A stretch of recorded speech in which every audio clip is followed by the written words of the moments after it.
we're talking about peer pressure that adults face. This can be your coworkers who are inviting you to happy hour that you don't want to go to, or take on a project that you don't want to take on. This can also be friends who live a certain lifestyle that they're inviting you to join that you're not comfortable with and you don't know how to peel away. Now, this peer pressure can be internal or external, where a friend explicitly says, "Hey, come with us. I'll protect you. I promise. It's gonna be a blast. You're gonna have so much fun." Yeah, no.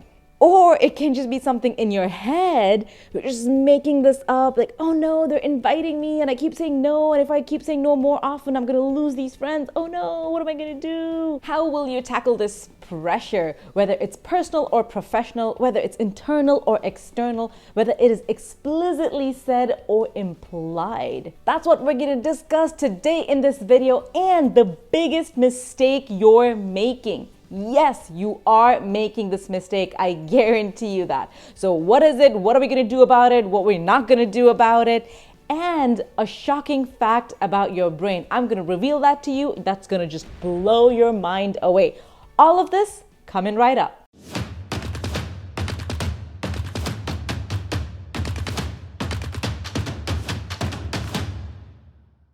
Pressure starts with a question. Now, this can be an implicit question or an explicit one. Like, hey, would you like to come to the party? Or hey, would you like to take on this project?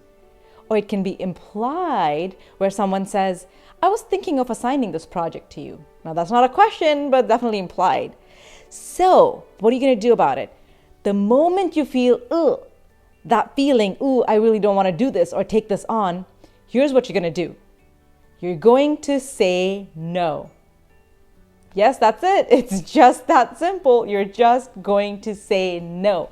Now, here is the biggest mistake we all make. With that no, we follow it up with an explanation or a reason. You don't need to give an explanation, a reason, or an excuse when you say no. I know, I get it, we feel obliged to do that, but here is what happens. The other person counters our argument with their own reason and why we should do that, which then makes us feel really bad and makes us feel even more compelled to do the thing we don't want to do. Okay, so here's an example of something that happened to me a few months ago. I got a call from the owner of a martial arts school who I used to work with. And he asked me to come and take over the school for a couple weeks, a couple months, or 2 months or so. And I did not want to do that. I said, no, this was a horrible experience. I don't like this person. I don't want to go back. So I made the crucial mistake of saying no and giving an explanation. So I said, I don't want to do this. And, my reason was, I haven't taught martial arts in a long time. That's not what I do. I'm out of touch. And of course, because he's so persuasive, he pushed back and said, well, that's okay. I'm going to give you assistance. You're going to have a curriculum. There's other people, right? And the moment that happened, I caught myself and I thought, that's why you don't give a reason. And so that was a perfect time to say, okay, I'll think about it and end the conversation. In reality, what should have happened, which now I know, and I'm practicing. See, I'm also practicing this, is just to say, hey, this is not what I'm going to do. This is not something I do. And thank you. Now, here's what could happen. This person, especially people who are very pushy, who tend to just always get their way, might say, why? Why not? They want a reason. They will ask for a reason. And you don't have to give one. Just say, no, it's just not what I do anymore. But thank you and goodbye. See, giving reasons gives the other person an opportunity to counter them. But regardless of our reason or their reason, we don't want to do the job or go to this place, right? So why even bother giving a reason? Here's a shocking fact about our brain. We make up our minds and make a decision before we come up with a reason. That is really crazy and really trippy, and it sounds backwards. And if you read this book by Malcolm Gladwell called Blink, he kind of explains it in detail. We humans, we think we do the A and B list, the pros and cons list, and we say, oh, okay, what is the pro, what is the con? Okay, the pros outweigh the cons, so this is the decision I should make.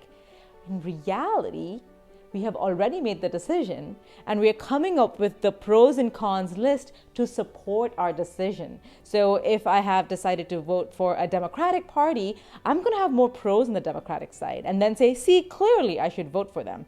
But if I want to vote for a Republican Party, I'm going to have more pros on the Republican Party side and say, see, that's why I should vote for them. We'll just come up with two completely different lists. That is how our brain works. Our reasons came up after our emotions. So they are secondary, not important, and so we don't need to share them at all. So at this point, I usually get two questions. The first question I get is, okay, Fawzia, I get it. Yes, it makes so much sense in theory, in concept, but I am so scared. This is so scary. I don't know how to actually just do it. And I wonder what people are going to think about me. I'm scared about that too. The second question I get is, well, how do I not come off as a jerk? I'm going to start by tackling the second question first. The easiest way to not come off as a jerk is to be polite. And there are 3 ways you can accomplish that. First, if it's in text, you can just send a smiley face. If it's in person, you can smile. Second, you can say thank you, either at the beginning or at the end for the opportunity that they're sharing with you. Third, you can compliment what they're doing if you genuinely feel that way. If you still feel like you need to give an explanation for saying no, here are 3 ways you can do it correctly. First, you can give a succinct reason. Second, don't apologize. And third, say no without using the word no. Somebody says, hey Fawzia, would you like to go to this concert? I can say, ooh, that sounds fun. Thank you for the invite. I'll have to pass this time. And if I feel like it, I could give an explanation and say, concerts aren't my thing. Smiley face, boop, send. Now do note that I would only do this with a friend. If this other person is obviously being a jerk, then they don't even deserve that much. Now here's another example that also happened with me on Instagram. A person reached out to me asking me to help share her page, and she was doing great work, community service work. So it's just not what I do. So I pretty much said, hey, you're doing great work in the community. I applaud you for that. That's not what I do, and unfortunately, I don't think I can help you in your goal. Now let's answer the first question. Ooh, this is a little scary. I don't know how to say it. I don't know what people are gonna think about me. This is caused due to disempowerment.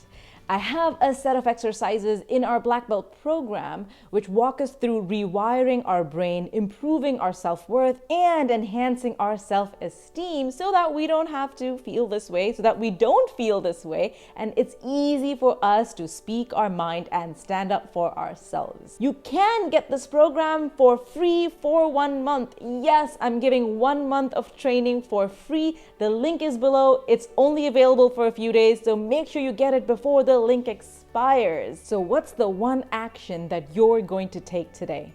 Let me know in the comments below. To get more empowerment videos like these, make sure you subscribe to our channel and turn on notifications. I'll see you in the next video.